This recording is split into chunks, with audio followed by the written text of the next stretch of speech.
안녕하세요. 오늘도 사연 살롱을 찾아주셔서 감사합니다. 저는 서울에 사는 30대 후반의 여성이에요. 저는 늦었다면 늦은 나이에 결혼을 해서 약 1년 만에 이혼을 했어요. 내년이면 저도 40이 되거든요. 엄마하고 강아지 2마리하고 같이 살고 있는데 제 인생에 결혼은 이제 없을 것 같아요. 진짜 학을 뗀다는 게 뭔지 전 시어머니가 똑똑하게 가르쳐 줬거든요. 제가 시어머니라고 쓰기는 하지만 다시는 그렇게 부르고 싶지 않을 정도니 말 다 했죠. 사람을 이렇게 질리게 만드는 것도 쉽지 않은데 그걸 그분이 해내셨네요. 남편은 처음에는 제 편을 드는 것처럼 하다가 언젠가부터는 노골적으로 제 엄마랑 똑같이 저희 집을 무시하더라고요. 그러다가 아빠가 돌아가시고 난 후에 아빠 재산이 있는 게 밝혀지자 아주 180도 변하는데 꼴도 보기 싫더군요. 이미 저는 그들이 아빠 빈소에서 저지르는 만행을 보고 이혼을 결심했었어요. 인간 이하인 것들하고는 빨리 연을 끊는 게 답이잖아요. 그건 결혼을 늦게 했든 일찍 했든 1년을 살았든 10년을 살았든 똑같다고 생각해요. 대체 어떤 일이 있었는지 궁금하실 텐데 그럼 서로는 이쯤 해두고 본격적으로 이야기 시작해 볼게요. 저는 여행 관련 일을 하다가 코로나 때 집에서 좀 쉬었는데요. 그때 엄마의 성화에 못 이겨 소개팅을 나가게 됐어요. 말이 소개팅이지 엄마 지인분이 소개해준 자리라 선이었죠. 거기서 만난 게 남편이었어요. 전 남편이지만 편의상 남편이라고 할게요. 남편은 처음부터 저한테 호감을 표시했고 좀 적극적으로 연락을 해왔어요. 저는 남편 첫인상이 나쁘지는 않았지만 꼭 사귀어서 결혼해야겠다는 마음까지는 없었네요. 코로나 때여서 어디를 가는 게 많이 제한되던 때라 만남이 수월치도 않았고요. 저는 적당히 시간 때운다는 생각으로 그 사람 전화를 받고 영상통화를 하곤 했는데 남편은 꽤나 긴 시간 저와 이야기를 하려고 했어요. 제가 그만 끊자고 해도요. 제가 마음에 드는 것도 있긴 하겠지만 나중에 결혼하고 알게 된 건 남편도 나이 차이가 나니까 누구하고라도 결혼해서 아내가 차려주는 밥 먹고 나가서도 자기 짝 있다 뭐 그런 걸 내세우고 싶었던 거더라고요. 남편하고 제가 동갑이거든요. 저 인간이 열등감이 있고 그럼에도 자존심을 또 세우더라고요. 예전에 좀 잘 나가는 여자들 만났다가 여러 번 차인 적이 있대요. 그래서 아예 자기를 거절할 것 같은 어린 여자들한테는 제대로 들이대본 적도 없다네요. 한마디로 제가 만만하니까 덤볐던 거였어요. 나중에 그런 말을 아무렇지 않게 하는데 어찌나 기분이 나빴는지 몰라요. 아무튼 그때 저는 그런 사실을 몰랐고 동갑이라는 유대감과 말이 통하는 것 때문에 저를 좋아하는 줄로만 알았어요. 아무튼 지루한 코로나 통제 기간이 끝나고 저희는 본격적인 연애를 하게 됐고 저는 새로운 일을 하게 됐어요. 출판 쪽에서 독립을 한 친한 언니와 동업을 하게 된 거죠. 여행과 해외 도시 소개를 주로 하는 책을 만드는데 제가 기획을 담당하고 작가도 섭외했어요. 딱 출근 시간을 정해서 하는 일은 아니라며 언니가 저보고 편하게 출퇴근하라고 했지만 저는 회사 다닐 때처럼 아침 10시부터 저녁 5시 30분까지 꼬박꼬박 일을 했어요. 그래야 집중해서 일이 되더라고요. 남편은 공무원이라서 6시에 칼퇴근할 때가 많았어요. 그래서 퇴근 후 데이트를 할 때면 남편 직장하고 좀 더 가까운 곳으로 가곤 했어요. 제가 30분 이상 기다리는 것도 지루해서요. 남편은 자기 엄마가 아직도 일을 한다며 제가 자기 엄마랑 비슷해서 좋다는 말을 한 적도 있어요. 어머니가 무슨 일을 하시는데? 보험 설계사야. 원래는 사이버 대학에서 상담심리 공부하시고 친구분하고 상담센터를 차렸는데 성격이 안 맞아서 그만두셨어. 엄마가 젊을 때는 식당을 하셨거든. 나 대학 때부터는 쉬면서 논다고 하시더니 다시 일을 하시겠다고 하더라. 정말 열심히 사는 분이셔. 아무튼 나는 경서 네가 이렇게 일 열심히 하는 거 보면 우리 엄마랑 좀 닮은 것 같아서 더 친근감 느껴진다. 너의 장점은 이런 활동적이고 열심인 모습인 것 같아. 좋게 봐주니까 고맙기는 하네. 그래도 나는 정욱이 니네 어머니랑은 성향이 다른 것 같아. 다르기는 뭐가 달라. 비슷한 점이 더 많아. 두고 봐. 너도 그렇게 느낄 거야.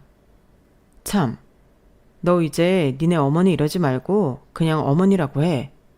어차피 그렇게 부르게 될 거잖아. 남편은 우리가 정식으로 결혼하자는 약속을 하기 전에도 이런 식으로 말하곤 했어요. 그렇게 적극적으로 굴길래 저도 결혼하기로 했고요. 이 정도로 나를 좋아해주고 함께하고 싶어하면 괜찮겠다 싶었죠. 일하는 자기 엄마랑 제가 닮았다는 말도 하고 제가 일하는 것도 지지 않은 사람이라 결혼해서도 저를 많이 이해할 것 같았고요. 집에 인사드리러 갔을 때는 남편이 한 말이 있어서 그런지 시어머니가 씩씩하고 활발해 보였어요. 말투가 직설적이고 할 말 다 하는 스타일이라 더 그렇게 느껴졌던 것 같아요. 그래서 경서는 출판 쪽 일을 한다고? 그게 돈을 많이 버나? 어때? 웬만한 제 또래만큼은 벌어요. 출판사 이름이 뭔데? 나도 아는 데인가? 우리나라 큰 출판사 몇 개 안 되잖아. 땡땡땡이에요. 독립출판사라서 모르실 수도 있어요. 제 대학 때 선배가 어머님이 말씀하신 큰 출판사에서 오랫동안 일하다가 회사를 차렸거든요. 저는 기획하고 작가 섭외도 하고 대외적인 업무도 선배와 함께 해요. 제가 여행 쪽 일을 했는데 선배가 여행 관련 책을 많이 준비해서 시작하게 됐어요. 그럼 돈 더 줘야 되는 거 아니야? 월급에 비해 일이 많은 것 같은데. 그렇지도 않아요. 전에 하던 일이 잡무는 더 많았거든요. 그거에 비하면 월급도 더 많이 받아요. 돈 많이 받는 게 또래 웬만큼 받는 거면 그렇게 돈 잘 버는 건 아니네. 먹고 사는데 지장 없는 건 맞지? 엄마는 그거야 당연하지. 경서가 겸손하게 말해서 그런 거야. 나 돈 잘 벌어요 하면서 잘난 척하지 않을 뿐이라고. 그런 거라면 됐고. 그나저나 니네 회사는 보험은 들어놨니? 혹시 필요한 보험 있으면 나한테 들어라. 그러면 좀 좋냐? 아마 웬만한 건 들었을 거예요. 저도 정확히 확인을 안 해봐서 모르겠네요. 그럼 내가 잘해줄 테니까 보험사를 바꿔보는 건 어때? 손해 안 볼 수 있게 내가 노력할게. 아니면 들어놓은 보험 리스트 나한테 보여다오. 내가 그 중에 빠진 가 있나 체크해 줄 테니까. 와, 그거 괜찮은데? 자기야, 엄마한테 보험 들은 거 보여드려봐. 엄마가 그런 건 잘 아시니까 도움 많이 될 거야. 그러게. 제가 잘 모르니까 선배, 아니 대표님한테 물어볼게요. 아니 뭐 이제 와서 대표님을 찾아. 선배라며. 아니면 내가 회사를 한번 찾아갈까? 아니요, 아니에요. 제가 나중에 리스트 드릴게요. 경서 너도 보험 들은 거 없으면 나한테 들어. 내가 기업이고 개인이고 다 취급한다니까. 나 만나고서 보험 안 든 사람이 없어. 이건 적극적인 걸 넘어서 곤란할 정도로 보험을 팔려고 하니 난감하더라고요. 남편은 자기 엄마가 워낙 활발해서 그런 거라고 했고 저도 그때는 그럴 수 있다고 생각했어요. 하지만 처음 인사하라고 한 며느리감한테 회사 보험 얘기를 그렇게 구체적으로 늘어놓으니 좀 심하다 싶었어요. 저한테도 보험을 들라고 했고요. 나중에 회사 보험에 대해서 얼버무리며 넘어가려고 했더니 그럼 저라도 보험 하나 들라고 하도 전화를 해대서 어쩔 수 없이 치과 보험을 하나 들었어요. 사실 치과 보험은 하나쯤 들어야 되려나 하고 미루고 있었거든요. 그리고 나머지는 보험을 이미 든 게 많고 지금 해약하거나 하면 손해를 많이 보니 나중에 필요한 게 생기면 얘기하겠다며 겨우 빠져나왔어요. 상황이 이렇게 되다 보니 상견례 때 저희 가족한테도 보험을 들라고 할까봐 걱정이 되더라고요. 저희 집에서는 남편이 저를 많이 좋아해 주는 것 같으니 결혼을 허락해 주겠다고 했고, 그래서 상견례 날짜를 잡았거든요. 친정에서 딱히 시댁이나 남편을 마음에 들어 하지는 않았지만 저 좋아한다는 거 하나 보고 믿은 거였어요. 그리고 시댁이 저희보다는 좀 평범했지만 그게 굳이 반대할 이유는 아니라고 생각한 것도 있었고요. 저는 시어머니가 보험 상품 계약에 너무 혈안이 되어 있는 게 좀 걸렸지만 워낙 생활력이 강하다 보니 그렇겠지 라고 애써 피하려고 했어요. 하지만 혹시라도 상견례 때 저희 가족한테 그렇게 보험을 들라고 하면 어쩌나 싶긴 하더라고요. 물론 보험을 들 일이 있으면 저희 가족은 아마 시어머니한테 들려고 할 거예요. 하지만 보험 들 사람이 먼저 말하는 거랑 보험 설계사가 먼저 강요하는 건 문제가 다르잖아요. 저는 남편한테 조심스럽게 말했어요. 자기 있잖아. 어머님 말이야. 혹시 상견례 자리에서 우리 가족한테 보험 들라고 하시지는 않겠지? 저번에 나 처음 만났을 때도 대뜸 보험 얘기 꺼내셔서 솔직히 좀 당황스러웠거든. 자리가 자리니만큼 그날은 그런 말 없었으면 좋겠어. 우리 결혼에 대해 의논하는 날이잖아. 보험 들 일 있으면 나중에 따로 어머님한테 말씀드리라고 할게. 걱정 마. 엄마도 거기서 보험 들라고는 안 하실 거야. 저번에야 네가 집에 왔으니까 편해서 그런 거고 엄마가 보험 얘기할까봐 긴장한 거야? 너 인사 왔을 때 보험 들라고 해서 기분 나빴어? 아니야. 필요한 거 들라고 하는데 기분 나쁠 게 뭐 있어. 근데 좀 당황스러웠던 건 사실이야. 너무 적극적이셔서 나는 우리 가족도 처음 만나는 거니까 그건 좀 안 했으면 싶어서 그래. 그래, 뭐 엄마도 안 그러실 거야. 걱정하지 마. 남편이 저를 안심시켜줬지만 상견례 날에 저는 처음부터 끝까지 조마조마한 심정으로 있었어요. 다행히 식사하고 결혼에 대해 이야기할 때는 그런 말이 안 나오더군요. 그런데 나와서 인사하고 헤어질 때 시어머니가 제 여동생한테 명함을 주더라고요. 보니까 자기 보험 설계사 명함이었어요.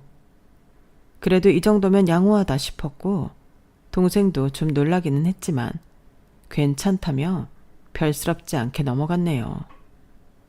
결혼식 때까지도 보험 가지고 별 말이 없어서 저도 그거에 대해서는 좀 잊어버리고 있었어요.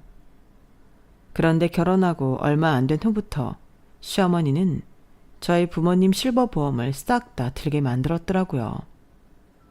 동생도 어떻게 회사까지 알고 가서 결국 보험 2개를 들었다는 거였어요.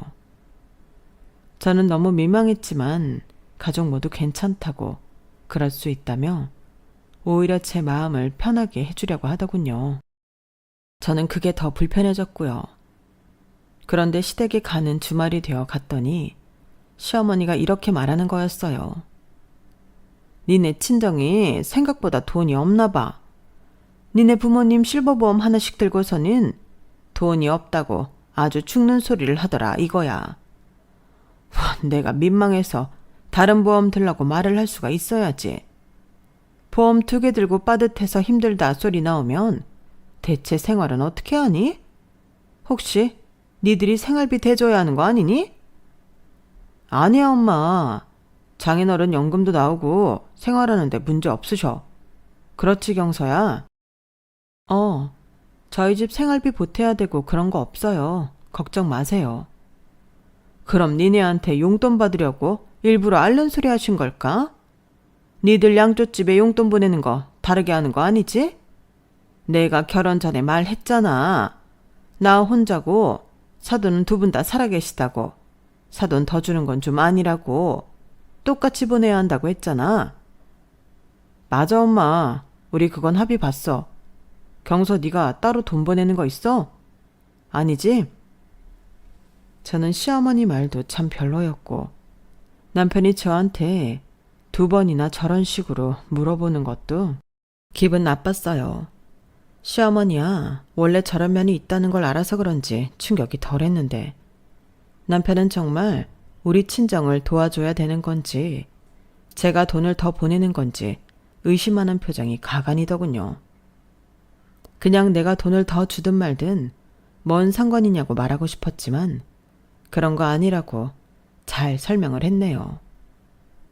둘 다 우리 친정 경제력에 대해 자꾸 의심을 하니까 짜증이 나더라고요. 신혼 초이고 서로 맞춰가다 보면 이런 일이 없겠지 하고 넘어가는데요. 남편은 날이 갈수록 사람이 변해갔어요. 결혼 전에 그렇게 저한테 잘 보이려고 하고 뭐든 맞춰주더니 이제는 자기 위주가 아니면 아무것도 안 하려고 하더라고요. 반찬까지도 자기가 먹고 싶은 것만 내놓으라고 하고 제 입맛에 맞는 걸로 하려고 하면 뭐라고 하는 거였어요. 자기는 이런 거 안 먹는다나요? 별것도 아니었어요. 명란젓을 구워서 야채 샐러드랑 같이 곁들인 거 한 접시였는데 자기가 먹고 싶다는 돼지고기 편육을 안 해놨다며 아주 밥상을 엎을게 세더라고요. 그래서 제가 너무 어이없어서 이렇게 말했어요. 나한테 맡겨놨어? 편육을 내가 어떻게 해? 나 그런 거 만들어 본 적도 없어. 먹고 싶으니까 만들어 달라는 말을 한 적도 없잖아. 너는 내가 꼭 말을 해야 뭘 하니? 알아서 척척 좀 하면 안 돼? 지 남편 식성도 모른다는 게 말이 되냐?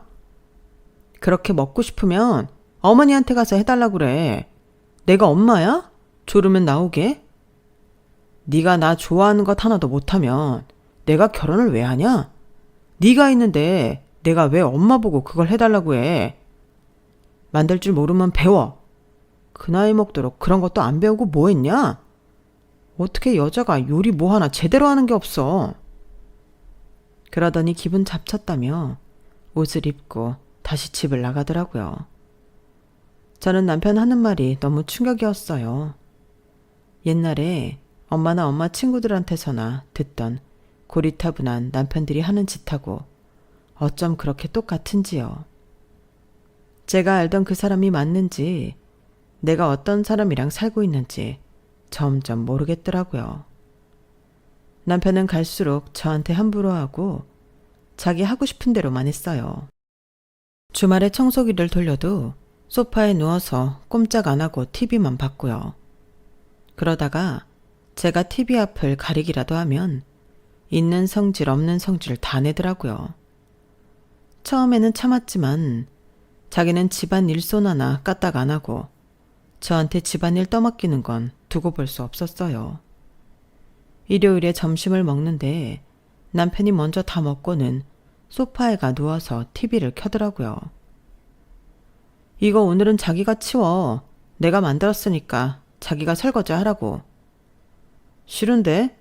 내가 왜 하찮은 부엌일을 해야 돼? 하찮은 부엌일? 그럼 그렇게 하찮은 일은 내가 왜 해야 돼? 야, 말이라고 해? 네가 안 하면 누가 해? 이봐요, 김정욱 씨. 나랑 결혼 왜 했어? 일할 사람 필요하면 도우미를 불러다 쓰지. 내가 너 밥이나 해주고 뒤치다거리나 해주려고 결혼한 줄 알아? 나도 도우미만 불러서 시간제로 쓰면 더 편하지. 근데 나이 들고 결혼 안 하고 있어봐. 옆에서 다 나보다도 못한 것들이 결혼해놓고 그걸로 사람 깎아내린다고. 진짜 빡친다니까. 그 꼴 보기도 싫고 나가서 내 체면도 안 살고 하니까 결혼한 거야.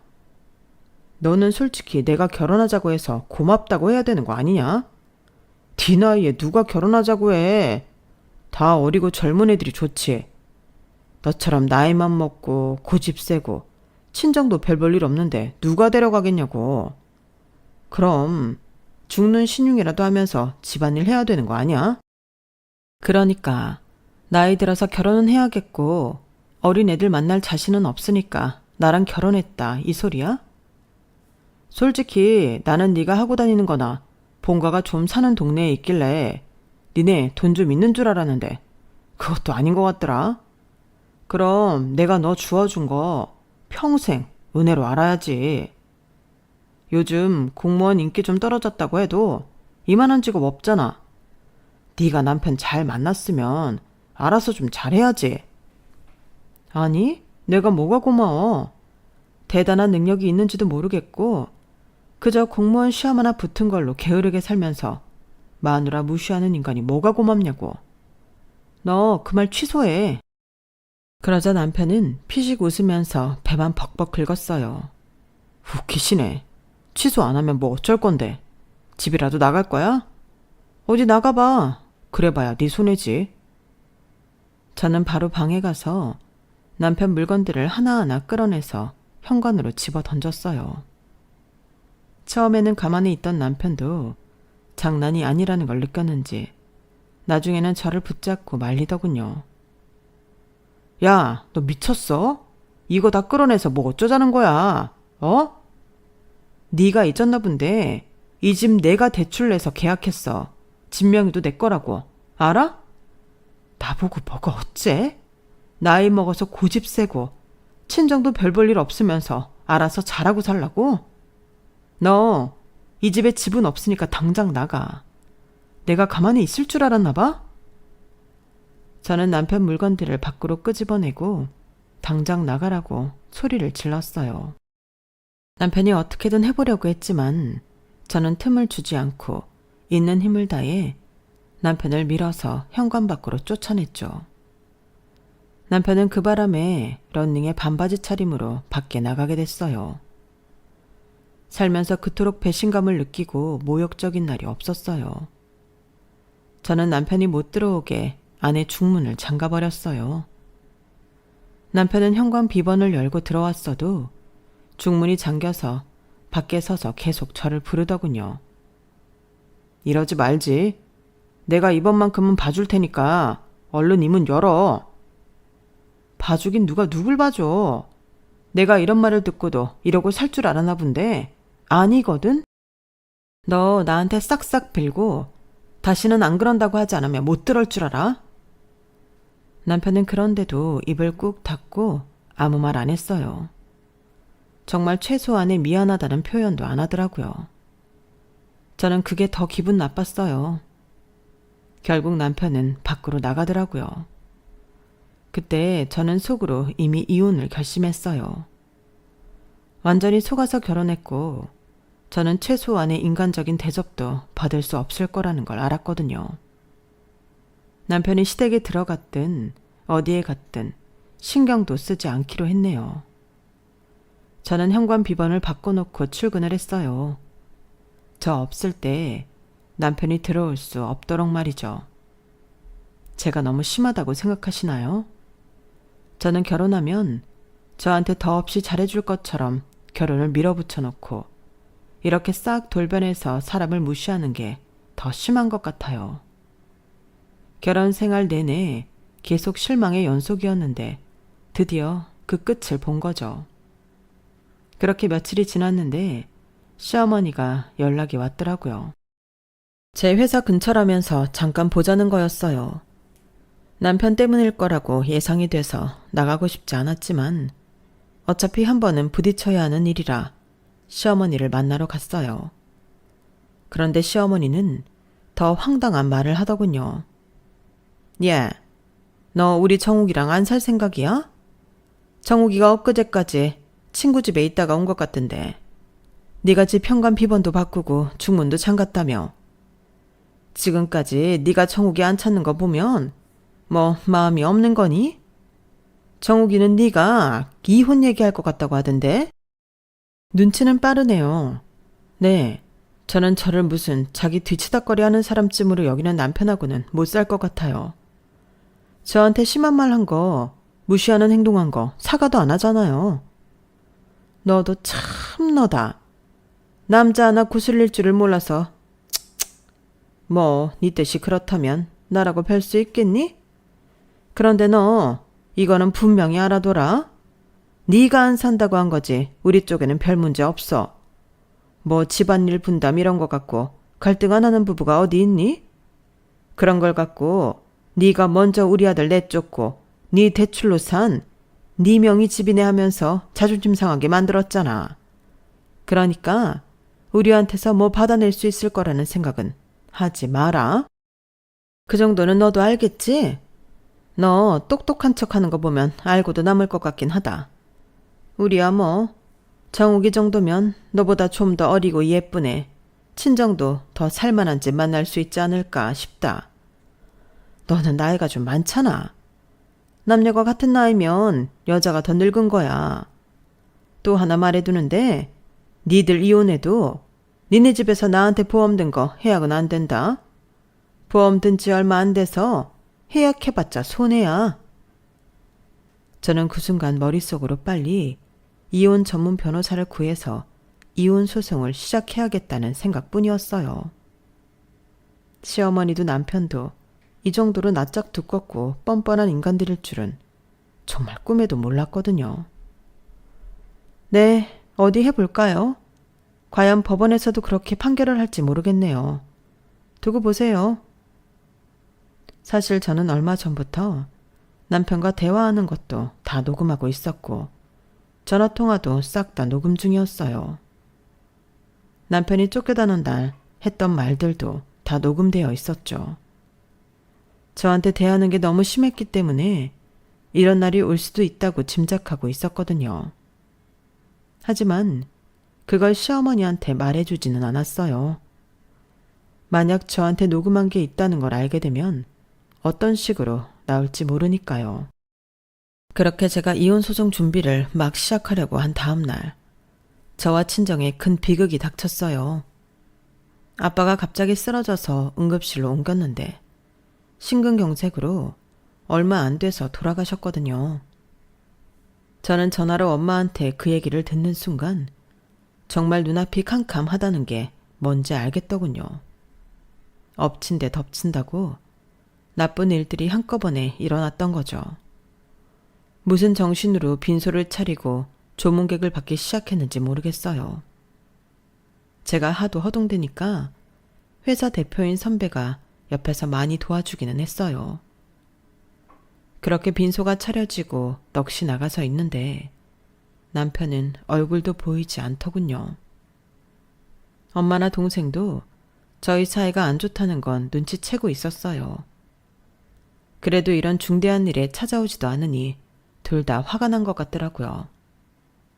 그런데 마지막 날 남편이 아닌 시어머니가 왔더라고요. 그것도 모르는 사람을 둘이나 데리고요. 이 근처에서 회사 교육이 있었거든. 이대로 가는 것도 좀 아닌 것 같아서 들렀다. 네, 와주셔서 감사해요. 그럼 저분들은 우리 회사 사람, 내 직장 동료. 그런데 그분들은 조의금도 안 내고 쏜살같이 식당 자리로 들어가서 앉더군요. 어차피 저도 그분들한테까지 조의금을 받을 생각은 없었어요. 그런데 왜 따라왔을지 좀 궁금하더라고요. 그리고 시어머니가 방명록에 이름을 쓰고 봉투를 건넸어요. 저는 봉투를 그냥 서랍에 넣었죠. 어쨌거나 아직은 이혼 전이고 시어머니니 저는 시어머니 직장 동료들한테 인사도 하고 직접 음식을 가져가 챙겨드렸어요. 그런데 시어머니가 이러더군요. 얘, 홍어 무침 더 없니? 홍어 양이 좀 적은 것 같다? 홍어 무침이요? 네, 그럼 더 가져다 드릴게요. 저는 주방에 계신 분에게 말씀드려서 홍어 무침을 접시에 듬뿍 담아서 갖다 놓았어요. 시어머니랑 친구들은 허겁지겁 어찌나 잘 먹던지 다른 자리에 앉은 사람들이 쳐다볼 정도였어요. 제가 홍어 무침을 놓은 것도 모르고 밥을 먹느라 바쁜 것 같더군요. 그때 동생이 저를 부르더니 작은 목소리로 이렇게 말했어요. 언니, 시어머니 조의금 얼마 낸 줄 알아? 10,000원이야, 10,000원. 그 말을 듣고 온몸이 얼어붙는 것 같은데 뒤에서 시어머니가 하는 말이 들려왔어요. 여기 오자고 하길 잘했지? 요새 어디 가서 10,000원 내고 이렇게 밥을 먹어. 역시 홍어무침은 장례식장이 최고야. 그 말을 듣자마자 저는 그 자리로 가서 테이블 밑에 깔려있는 종이를 확 빼서 상을 엎어버렸어요. 밥그릇이 날아가고 반찬들이며 시어머니가 그렇게 환장하는 홍어무침이 바닥에 다 쏟아지고 시어머니랑 친구들 옷에 다 묻고 난리도 아니었네요. 시어머니 친구들은 소리를 지르며 저를 째려봤고 시어머니는 얼굴이 새빨개져서 저한테 손을 올리더라고요. 야, 너 미쳤어? 어디서 이런 못된 짓거리를? 저는 그 순간 시어머니 팔뚝을 꽉 잡고 큰 소리로 말했어요. 내가 웬만하면 지나가던 사람들도 붙잡고 와서 밥 먹으라고 할 거야. 대신 우리 아빠 저 세상 가는 길 편히 가시라고 빌어달라고. 조의금도 안 받고 그렇게 할 거야. 근데 나 댁 같은 사람한테는 이 밥 못 주겠어. 아무리 우리가 지금 별거 중이라지만 사위였다는 새끼는 콧배기도 안 보이고 그 엄마라는 사람은 직장 사람들 끌고 와서 여기서 회식을 해? 그리고도 인간이야? 내가 당신들 가만 안 둘 거야. 당장 여기서 나가! 제 말에 조문객들이 주변에서 시어머니와 친구들을 비난했고 친구들은 민망했는지 얼른 가방을 들고 가버렸어요. 시어머니는 씩씩대다가 엄마와 눈이 마주치자 나가려고 하더라고요. 그러는 걸 동생이 길을 막고 섰어요. 아예 여기서 끝장을 봐온니? 변호사님도 와 계신데. 그러자 엄마도 나서서 말씀하셨어요. 그래 경서야. 아예 여기서 변호사님한테 이게 맞는 건지 이런 상황들이 너한테 유리한 건지 얘기 좀 들어보자. 저희가 이렇게 애워싸자 시어머니는 당황해서 어쩔 줄 모르더군요. 무슨 변호사? 여기 변호사가 왜 있어? 괜히 나 겁주려고 그러는 거죠, 사부인? 사부인은 무슨? 누가 댁 사부인이래? 변호사님이 왜 있냐고? 우리 남편이 남기고 간 건물 2채랑 아파트 유언장 있다고 오셨거든. 그 말에 시어머니 표정이 확 바뀌더니 눈동자가 막 흔들리더라고요. 딱 봐도 바로 머릿속으로 계산을 굴리는 게 느껴졌어요. 그런 얘기는 내가 정욱이랑 나중에 와서 다시 들어도 될 것 같은데요, 사부인. 이번에는 변호사님이 직접 말씀하셨어요. 오늘 오셔서 조의금 10,000원 내고 여기서 저녁 먹기 잘했다고 하셨죠. 저도 들었습니다. 세상에 어떤 판사가 사돈 상당한 데 와서 이런 말 하는 걸 이해할까요? 저도 이해가 안 가는데요. 단단히 각오하고 계세요. 아니, 각오는 무슨 각오요? 사람 일 어떻게 될지 안다고? 저기 새아가, 경서야. 그래서 너는 유산 얼마나 물려받는 거니? 아니, 근데 왜 그렇게 사돈은 보험 하나 들어놓고 돈이 없다고 우는 소리를 하셨어요? 그러니까 제가 돈이 없는 줄 알았잖아요. 있는 줄 알았으면 뭐가 달라집니까? 돈이 있으면 저희한테도 딸애한테도 다르게 했을 거라 그 소리죠? 이런 못돼 먹은 인간을 봤나? 정말 우리 애 아빠 가는 길에 어디 저런 게 와서 당장 나가지 못해? 엄마는 시어머니를 밀어서 식당에서 쫓아낸 다음에 주방 아주머니한테 소금을 달라고 해서 시어머니 뒤통수에 대고 잔뜩 뿌렸어요. 어머, 이게 무슨 짓이에요, 정말 교양 없게. 시어머니 말에 완전히 뚜껑이 열린 저는 엄마한테서 소금을 뺏어서 완전히 머리부터 확 부어버렸어요. 누가 누구더러 교양이 없대? 당신 진짜 오늘 여기서 제삿날 되게 해줄까? 제가 상복소매를 걷어붙이고 쫓아가자 시어머니는 소리를 지르며 뛰쳐나갔어요. 그대로 주랭랑을 쳐버린 거죠.